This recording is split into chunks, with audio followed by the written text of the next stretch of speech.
Sa Volkswagen na Tiguan 2.0 TSI. Compare nyo na lang yung mga sasakyan nyo kung parehas ba nito. Tingnan natin kung saan nyo makikita yung location ng chassis number.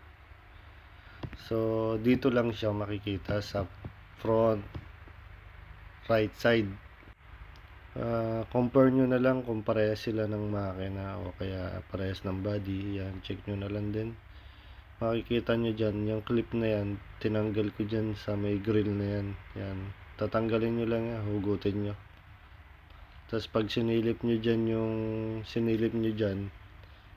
sa cover na yan, makikita nyo yung chassis number. Ayun o, yan, makikita nyo dyan. Yan na yung chassis number nya. Malapit siya sa may shock absorber lang sa front right side. So madali lang makita. Sana makatulong. Diyan na kayo.